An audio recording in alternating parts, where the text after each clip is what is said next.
आरोही ने चौंक कर उसकी ओर देखा। मतलब उसे समझ नहीं आ रहा था कि ये आदमी आखिर चीज क्या है। कभी उसकी मदद करता है, कभी उसे डांटता है। वो एक नजर अव्यन को देखती है और बिना कुछ बोले जाते जाते हल्की सी नाराजगी से उसे घूरती है और बाहर निकल जाती है। अव्यन एक गहरी सांस लेता है और अपनी उंगलियों को अपनी शर्ट पर महसूस करता है, जहां अभी कुछ देर पहले आरोही की उंगलियों की छुअन थी। आरोही उस फाइल को लेकर अपनी डेस्क पर बैठ जाती है और उसको कंप्लीट करने लगती है। आरोही का डेस्क अव्यन के कैबिन के ठीक बाहर था, जिससे अव्यन उसे साफ साफ देख पा रहा था, लेकिन आरोही उसे नहीं देख पा रही थी क्योंकि कांच सिर्फ एक साइड से ट्रांसपेरेंट था। अव्यन अपनी नजरें आरोही पर जमाए हुए था कि तभी टेबल पर रखा उसका मोबाइल फोन रिंग होता है। वो कॉल रिसीव करता है। सामने से कोई कुछ कहता है, जिसे सुन अव्यन का हाथ अपने फोन पर कस जाता है और चेहरे पर बेचैनी साफ झलकने लगती है। वो बिना कुछ बोले तुरंत फोन काट देता है और तेज कदमों से कैबिन से बाहर आता है। सभी एम्प्लॉयज की नजरें उस पर ठहर जाती हैं। अब भाई अव्यन सिंह राठौर किसी के आगे से गुजरे और नजरें न थमे, ऐसा भला हो सकता है क्या? हाँ, लेकिन अव्यन की बेबी गर्ल को छोड़कर उसका फुल फोकस अपने वर्क पर जो था। हमारी मासूम आरोही है ही इतनी हार्ड वर्किंग। भले ही आरोही ने अव्यन को नजरें उठाकर ना देखा हो, पर अव्यन की नजरें उस पर जरूर उठी थी। वो एक नजर उसे देख तेज कदमों से वहां से चला जाता है। तभी अमित, जो कि उसके कैबिन की तरफ आ रहा था, अव्यन को जाता देख तुरंत उसके पीछे हो लेता है। आखिर एक मैनेजर होने के साथ साथ वो अव्यन का चीफ बॉडीगार्ड भी तो था। उसके जाते ही सारे एम्प्लॉय थोड़े बेफिक्र हो जाते हैं, क्योंकि जब तक अव्यन की मौजूदगी रहती है ऑफिस का माहौल सख्त बना रहता है। उसकी कठोर नजरें हर एम्प्लॉय की सांसों को जैसे फ्रीज कर देती है। किसी की भी हिम्मत नहीं होती कि कोई उसके सामने अपनी आवाज भी तेज करे। कुछ देर में लंच टाइम हो जाता है। आरोही अपने साथ लंच लेकर नहीं आई थी, क्योंकि उसे नहीं पता था कि वो सिलेक्ट हो जाएगी। इस वजह से लंच का उसने नहीं सोचा। वो अभी अपने काम में लगी हुई थी। तभी पीछे से एक मर्दाना आवाज आती है, मिस आरोही। आरोही पीछे मुड़कर देखती है तो वहाँ रोहन खड़ा था। वो मुस्कुराते हुए उसकी तरफ आने लगता है और उसके पास आकर कहता है, मिस आरोही, आप अभी भी अपने काम में बिजी हैं। देखिए, लंच ब्रेक हो गया है। आप लंच नहीं करेंगी? आरोही उसकी ओर देखते हुए कहती है, थैंक्स, पर मुझे अभी ये फाइल कंप्लीट करनी है। रोहन तुरंत कहता है, अरे ये काम वाम तो होते रहेंगे, आप इसे बाद में कर लीजिएगा। वैसे भी काम के लिए एनर्जी चाहिए, अगर खाएंगी नहीं तो एनर्जी कहाँ से आएगी। और देखिए, मैं लंच लेकर आया हूँ। मुझे पता है कि आप लंच नहीं लाई होंगी, क्योंकि आज ही आप इंटरव्यू देने आई थी और आज ही आपकी ज्वाइनिंग हो गई। बट नो प्रॉब्लम, मैं लाया हूँ ना। आप इसमें से शेयर करेंगी तो मुझे अच्छा लगेगा। प्लीज मना मत कीजिएगा। ये बोल वो तुरंत उसकी बगल वाली सीट पर बैठ जाता है और लंच बॉक्स खोलने लगता है। आरोही तो मुंह खोले हैरानी से उसे देख रही थी, क्योंकि उसने तो अभी तक उस शख्स को बैठने के लिए बोला भी नहीं और ये शख्स बिना उसकी इजाजत के उसके सीट पर बैठ गया और तो और उसे लंच भी ऑफर कर रहा है। आरोही उसे मना करते हुए कहती है, शुक्रिया, आपने इतना सोचा मेरे लिए, पर अभी मुझे अपने वर्क को कंप्लीट करना है।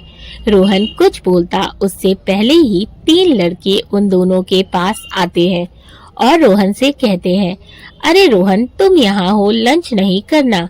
फिर आरोही की ओर देखते हुए खुद को इंट्रोड्यूस करवाते हैं, हेलो मिस असिस्टेंट, मैं राज, ये विपुल और ये रोहित है। आपकी खूबसूरती के चर्चे तो पूरे ऑफिस में फैले हैं। आरोही थोड़ा अनकंफर्टेबल फील कर रही थी क्योंकि वो लोगों से थोड़ा कम ही मिलती जुलती थी, स्पेशली लड़कों से। वो दोनों लड़के, जिनमें एक का नाम राज, दूसरा विपुल और तीसरा रोहित था, अपना हाथ आगे बढ़ाते हुए कहते हैं, आपका नाम क्या है? आरोही थोड़ा झिझकते हुए बिना हाथ बढ़ाए कहती है, आरोही वर्मा। वो तीनों उसके हाथ ना बढ़ाने पर असहज महसूस कर तुरंत अपना हाथ पीछे कर लेते हैं। रोहन ये देख हल्के से मुस्कुरा देता है। राज मजाकिया अंदाज में कहता है, लगता है आप काफी शाय हैं। कोई नहीं, आई लाइक शाय गर्ल। आरोही कुछ नहीं कहती। विपुल, जो कब से उसके कुछ बोलने का इंतजार कर रहा था, मुस्कुरा कर कहता है, आपकी तरह आपका नाम भी काफी खूबसूरत है और सच कहूँ तो आप बोलती हुई ज्यादा अच्छी लगेंगी। रोहित बोला, बिल्कुल सही कह रहा है विपुल, आप बातें करती हुई ज्यादा प्यारी लगेंगी। आपकी वॉइस भी कितनी स्वीट है और आप तो है ही गॉर्जियस। यू नो व्हाट, आपकी जितनी खूबसूरत लड़की इस पूरे ऑफिस में नहीं है। आरोही, जो काफी असहज हो रही थी उसकी मौजूदगी से, हल्की सी स्माइल लिए उनकी ओर देखते हुए कहती है, थैंक यू, पर मुझे अभी काम करना है। अगर आप लोग बुरा ना माने तो क्या मैं अपने काम पर ध्यान दे सकती हूँ प्लीज? रोहन तुरंत कहता है, राज, विपुल और रोहित, तुम लोग कैंटीन जाकर लंच करो, मैं थोड़ी देर में आता हूँ। राज हंसते हुए बोला, ओके ब्रदर, जल्दी आना। और मिस आरोही, हो सके तो आप भी काम को साइड कर लंच के लिए आ जाइएगा। I assure you that our company will keep you engaged and entertain. ये बोल वो तीनों एक नजर आरोही को देखते हैं और हंसते हुए मुस्कुराते वहां से चले जाते हैं। वहीं ज्यादातर फीमेल एम्प्लॉय आरोही से चल रही थी, इसीलिए उसके पास नहीं आती, और एक लड़की और थी जो दूर खड़ी आरोही को बुरी तरह से घूर रही थी। वो आरोही की खूबसूरती और उसकी लाइमलाइट से जल रही थी। वो चलकर उन दोनों के पास आती है और आरोही की ओर देख तिरछी मुस्कान लिए कहती है, वाह, देखो तो जरा, आज ऑफिस का पहला दिन है और आज ही इसने लड़कों में इंटरेस्ट लेना शुरू कर दिया। मतलब सच में काफी पहुंची हुई चीज हो तुम, आरोही वर्मा। उस लड़की की ऐसी बेहुदा बातें सुन आरोही को बहुत गुस्सा आता है, लेकिन वो कुछ बोलती उससे पहले ही रोहन की गुस्से भरी आवाज उस लड़की के कानों में पड़ती है, बिहेव योरसेल्फ रिया, कैसी बकवास बातें कर रही हो तुम। एक लड़की होकर दूसरी लड़की के लिए ऐसी बातें करती हो तुम, शर्म नहीं आती तुम्हें? रिया चिढ़कर कहती है, तुम इस लड़की के लिए मुझसे बहस कर रहे हो रोहन? आखिर इसमें ऐसा क्या है जो तुम सब इसके आगे पीछे घूम रहे हो, इसकी तारीफों के पुल बांध रहे हो? आरोही से जब उसकी बातें बर्दाश्त नहीं होती तो वो सख्त लहजे में कहती है, तुम्हारे मन में मेरे लिए आखिर इतनी कड़वाहट क्यों है, जबकि मैं तो तुम्हें जानती भी नहीं। आज ही तो आई हूँ इस ऑफिस में। क्या मुझसे कोई गलती हो गई है जो तुम मुझसे ऐसे बिहेव कर रही हो? रिया आंखों में जलन लिए बोली, हाँ की है तुमने गलती, इस ऑफिस में आकर, अव्यन सर की असिस्टेंट बनकर, और जो तुम ये भोली बनने का नाटक कर रही हो। बहुत खूब जानती हूँ मैं ऐसी लड़कियों को, सामने कुछ पीछे कुछ, लेकिन डोंट वरी, तुम्हारा ये नकाब है ना, ज्यादा दिन नहीं चलेगा, क्योंकि इसे मैं बहुत जल्द उतार फेंकूंगी। Just wait and watch miss Arohi Verma. ये बोल वो एक नजर उसे घूरती है और वहाँ से चली जाती है। रोहन आरोही की ओर देखते हुए कहता है, डोंट वरी आरोही, तुम परेशान मत हो और रिया की बातों को ज्यादा सीरियस मत लेना, वो ऐसी ही है। वो इस पूरे ऑफिस की सबसे ब्यूटीफुल लड़की है। जिसका उसे बहुत घमंड है, लेकिन उसकी ये ब्यूटी तुम्हारी खूबसूरती के आगे फीकी पड़ गई, जिस वजह से उसके दिल में तुम्हारे लिए जलन और गुस्सा है। एंड यू नो व्हाट, उसने बहुत कोशिश की अवेन सर की असिस्टेंट बनने की, पर नहीं बन पाई और तुम उनकी असिस्टेंट बन गई। And the reason she is jealous of you, जिस वजह से वो तुमसे चल रही है। But don't worry about it, लेकिन तुम परेशान मत हो और उसकी बातों को सीरियस मत लो, वो ऐसी ही है। फिलहाल तुम लंच करो। ये बोल वो लंच बॉक्स खोल रहा था। आरोही को रिया की बातें बहुत तकलीफ दे रही थी, इसीलिए वो रोहन को मना करते हुए कहती है, मुझे भूख नहीं रोहन, और लगेगी भी तो मैं कैंटीन में जाकर खुद कुछ खा लूंगी। आप जाकर अपने दोस्तों के साथ लंच कीजिए, ये आपके और मेरे लिए, हम दोनों के लिए बेहतर होगा। रोहन उसकी बातों को समझ धीरे से सिर हिलाते हुए कहता है, ओके आई नो कि तुम मेरे साथ लंच करने में थोड़ी अनकंफर्टेबल फील कर रही हो, बट इट्स ओके, मैं समझ सकता हूँ। और तुम रिया की बातों को लेकर थोड़ा हर्ट हो। सच कहूँ तो वो लड़की है ही ऐसी, अच्छे खासे मूड को खराब कर दे। ठीक है फिर मैं चाहता हूँ, तुम अपना काम करो। ये बोल वो टेबल से अपना लंच बॉक्स उठाता है और वहाँ से चला जाता है। आरोही वापस अपने काम में लग जाती है। तभी उसका फोन जो टेबल पर रखा था, उस पर एक नोटिफिकेशन आती है। वो फोन खोल कर देखती है तो तारा का मैसेज था, आरू कहाँ है तू, तू ठीक है ना? कॉल क्यों नहीं रिसीव कर रही है? आरोही को याद आता है कि उसने तो फोन साइलेंट कर रखा है, और तो और उसने घर में भी अभी तक अपने सिलेक्शन की बात बताई नहीं। वो अपने सर पर हल्के से मारती हुई बोली, अरे यार आरोही, तू कितनी लापरवाह हो गई है। घर पर मम्मी और तारा मेरे लिए कितना परेशान हो रही होंगी।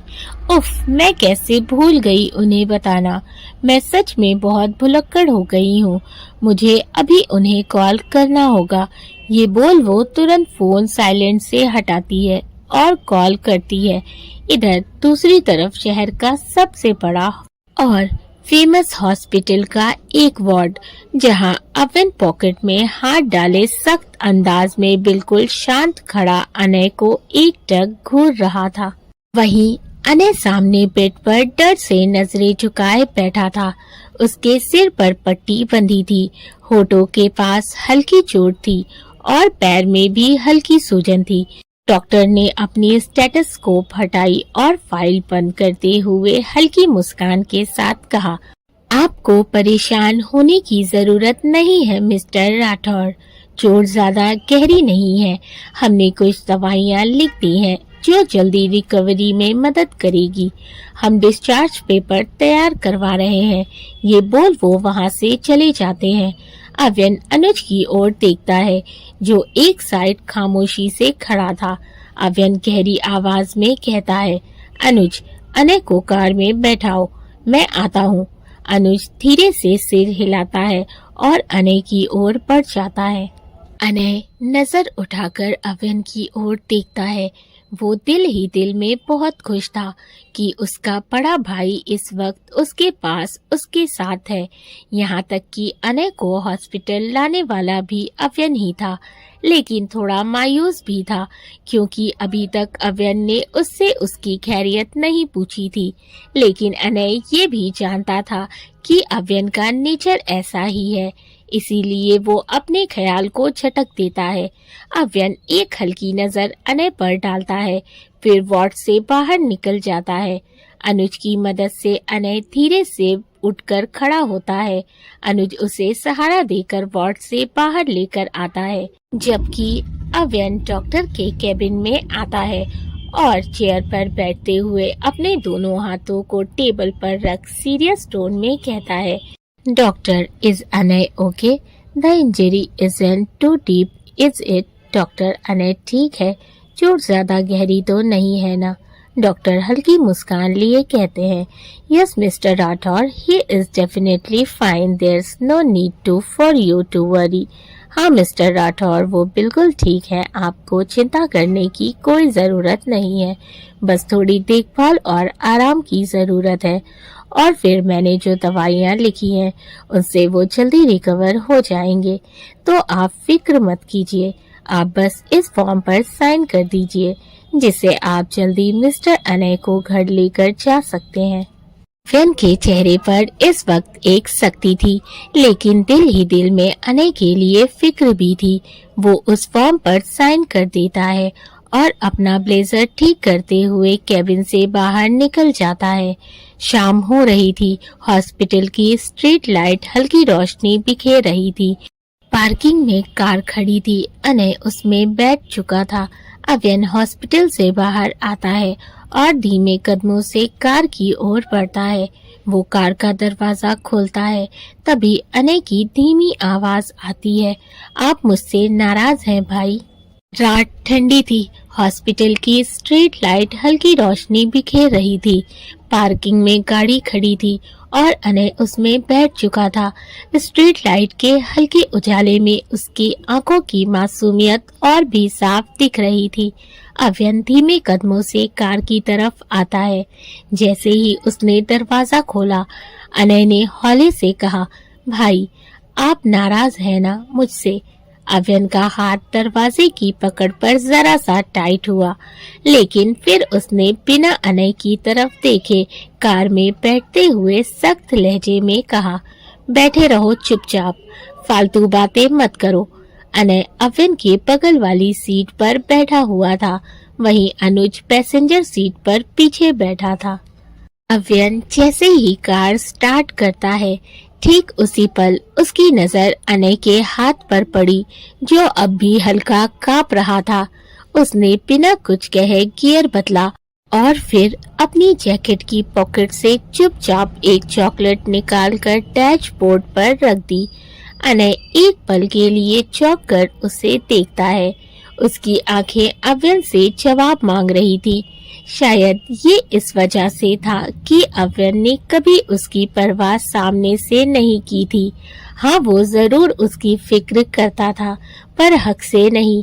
अनय हैरानी और चेहरे पर खुशी लिए उसकी ओर देख रहा था, लेकिन अव्यन कुछ नहीं कहता, बस सामने की ओर देखता रहता है, जैसे कुछ हुआ ही ना हो। पर अनय के चेहरे पर एक बड़ी वाली मुस्कुराहट आ जाती है। वो जानता था कि अव्यन दिखाता कुछ और था और कुछ और करता था। कार स्टार्ट हुई और सड़क के सन्नाटे में दोनों भाई एक बार फिर साथ थे। एक ऐसा रिश्ता जहां प्यार तो था, पर उसे जताने की इजाजत नहीं थी। कार अपनी धीमी रफ्तार से सड़क पर दौड़ रही थी। अंदर गहरा सन्नाटा था, बस हल्की हल्की ठंडी हवा खिड़कियों से टकरा रही थी। अनय की नजरें बार बार डैशबोर्ड पर रखी उस चॉकलेट पर जा रही थी। उसके होठों पर एक मुस्कान थी, छोटी मगर बहुत गहरी। अव्यन अब भी आगे देख रहा था। उसकी आंखें सीधे सड़क पर टिकी हुई थीं, पर उसका दिमाग शायद कहीं और था। थोड़ी देर बाद अनय धीरे से चॉकलेट उठाता है और उसके रैपर को खोलते हुए हल्की आवाज में कहता है, भाई आपको पता है, बचपन में जब भी मैं गिरता था, मॉम मुझे चॉकलेट देती थी ताकि मेरा ध्यान दर्द से हट जाए। शायद आपको भी यही लगा होगा ना। आरती राठौर का जिक्र आते ही अव्यन के सामने फिर एक बार कुछ फ्लैशबैक घूम जाते हैं। 5 साल का अव्यन साइकिल चला रहा था जब उसके सामने एक छोटा बिल्ली का बच्चा आ जाता है, जिसे बचाने के लिए वो सडनली अपनी साइकिल मोड़ता है, जिससे उसका बैलेंस बिगड़ जाता है और वो सीधा जमीन पर जा गिरता है। उसके घुटने छिल जाते हैं और माथे पर भी थोड़ी चोट आती है। वो था तो नन्हा बच्चा ही। ना चाहते हुए भी उसके आंखों से आंसू बहकर गालों तक आ जाते हैं। तभी उसके सामने एक हाथ आता है जिसमें एक बड़ी सी चॉकलेट थी, जिसे देख अव्यन के चेहरे पर बड़ी सी मुस्कान आ जाती है। वो अपनी नजरें उठाकर ऊपर देखता है तो सामने 27 साल की एक लेडी प्यारी सी स्माइल लिए उसे देख रही थी। उन्हें देखते ही अव्यन खुश हो जाता है और खिलखिलाते हुए कहता है, आंटी आप? वो लेडी हंसते हुए, हाँ मैं हूँ मेरा बच्चा, देखिए मैं आपके लिए क्या लाई हूँ। ये बोल वो चॉकलेट की ओर इशारा करती है।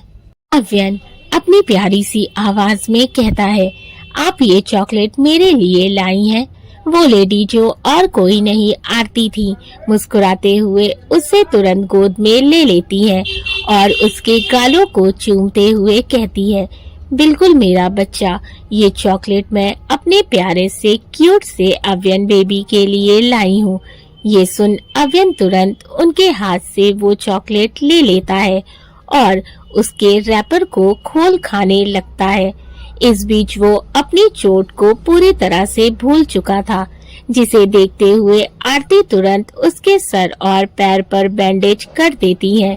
ये सारी बातें याद आते ही अव्यन की आंखें गुस्से से सख्त हो जाती हैं, लेकिन वो अपने गुस्से को खुद में जब्त करते हुए अपने सर को हल्के से झटकते हुए कार की स्पीड थोड़ी और बढ़ा देता है और अनय की ओर देखते हुए बिना चेहरे पर कोई एक्सप्रेशन लिए कहता है, मुझे नहीं पता तुम्हारी मॉम क्या करती थी और क्या नहीं करती, और मुझे ये जानने में कोई इंटरेस्ट भी नहीं है।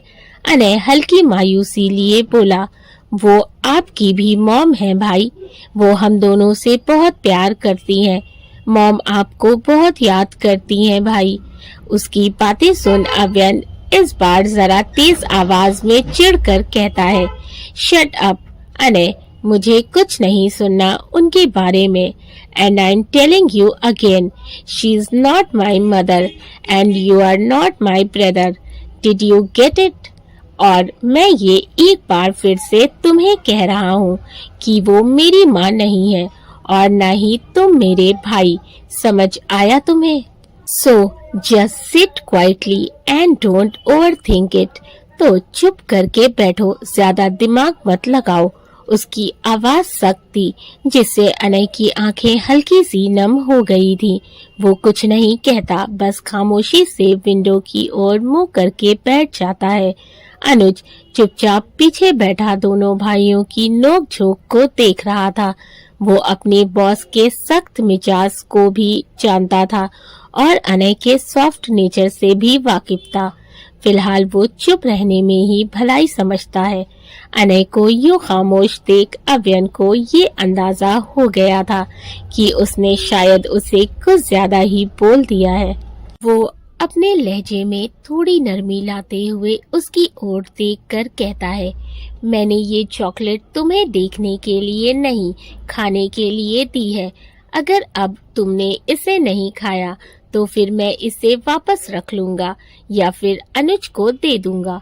फिर मत कहना कि मैंने वार्निंग नहीं दी। उसकी धमकी में छिपी नरमी को अनय बखूबी महसूस कर लिया था। वो हल्के से मुस्कुराया और धीरे से चॉकलेट का एक बाइट लेकर कहता है, आप तो कह रहे थे कि मैं आपका भाई नहीं हूँ, लेकिन फिर इतनी परवाह क्यों कर रहे हैं? अव्यन का हाथ स्टीयरिंग पर हल्का सा टाइट होता है, लेकिन उसने कोई जवाब नहीं दिया। वहीं अव्यन को अपने भाई की फिक्र करता देख अनुज मुस्कुरा देता है। अनय हल्के से हंसा, फिर अव्यन की ओर देखकर बोला, वैसे जब मैं बेहोश था तो आपने मुझे हॉस्पिटल कैसे पहुंचाया? अव्यन एक गहरी सांस लेता है, फिर एक ठंडी नजर उसे देखते हुए कहता है, तुम्हें याद करने की जरूरत नहीं है, अब ठीक होना बस। अनय ने सिर हिलाया, उसकी आंखों में चमक थी। कार एक सिग्नल पर रुकी। थोड़ी देर की चुप्पी के बाद अव्यन ने बिना उसकी तरफ देखे धीरे से कहा, अब पैर ज्यादा दर्द तो नहीं कर रहा? अनय ने फिर से एक बार चौंक कर अव्यन को देखा। वो अब भी सामने देख रहा था, जैसे ये सवाल उसने पूछा ही ना हो। अनय की आंखों में हल्की नमी आ गई, लेकिन उसने मुस्कुराते हुए कहा, नहीं भाई, अब बिल्कुल ठीक हूँ। अव्यन ने हल्की सी सांस छोड़ी और कार आगे बढ़ा दी। उसकी आंखों में अब भी वही शक्ति थी, मगर अनय को पता था कि अव्यन के दिल में जो जगह उसके लिए थी वो बहुत स्पेशल थी। रात का सन्नाटा विला के चारों ओर पसरा था। जैसे ही गाड़ी पोर्च में रुकी, नौकरों ने तुरंत गेट खोला। अनुज तुरंत कार से बाहर आया और आगे बढ़कर कार का दरवाजा खोला। अनय ने धीरे धीरे पैर बाहर रखा। हल्का दर्द उसे हुआ, लेकिन उसने चेहरे पर जाहिर नहीं होने दिया। अव्यन चुपचाप गाड़ी से उतरा। तभी अनय ने हल्के से उसका हाथ पकड़ लिया। अव्यन ने चौंक कर उसकी ओर देखा। अनय हल्की मुस्कान लिए बोला, भाई थैंक यू मेरे लिए यहाँ आने के लिए। अव्यन की आंखें कुछ पल के लिए रुकी, फिर उसने अपना हाथ छुड़ाते हुए सर्द लहजे में कहा, अंदर जाओ, तुम्हारे मॉम डैड वेट कर रहे होंगे। अनय आहिस्ता से हाँ में सिर हिलाता है और धीमे कदमों से आगे बढ़ने लगता है, जिसमें वो थोड़ा थोड़ा लड़खड़ा रहा था। अव्यन तुरंत अनुज को इशारा करता है, जिसे समझ अनुज तुरंत अनय का हाथ पकड़ उसे संभालते हुए विला के अंदर ले जाता है। जाते जाते अनय एक बार हल्का सिर मोड़कर अव्यन की ओर देखता है। उसकी आंखों में अब भी वही शक्ति थी, लेकिन अनय जानता था उस शक्ति के पीछे प्यार छुपा था, जो कभी लफ्जों में नहीं आ सकता था, लेकिन एहसासों में था। हर एक लम्हे में अनय के अंदर जाते ही अव्यन के चेहरे पर जो शक्ति थी, अब वो नमी में बदल चुकी थी। उसकी आंखें बता रही थी कि उसे अनय की कितनी फिक्र है। एक वही तो है जो उसके लिए मैटर करता है, बाकी कोई रिश्ता नहीं। लेकिन अपने ईगो के चलते वो इस खूबसूरत रिश्ते को मानने से भी इनकार कर रहा है। दोस्तों, आई होप कि आप लोगों को कहानी अच्छी लग रही है, मेरी मेहनत पसंद आ रही है तो वीडियो को लाइक कर दीजिएगा। चैनल को सब्सक्राइब नहीं किया है तो कर ले। स्टोरी को अपने फैमिली एंड फ्रेंड्स के साथ भी शेयर करें। मिलते हैं कहानी के अगले एपिसोड में। Thank you for watching and keep supporting. Love you all.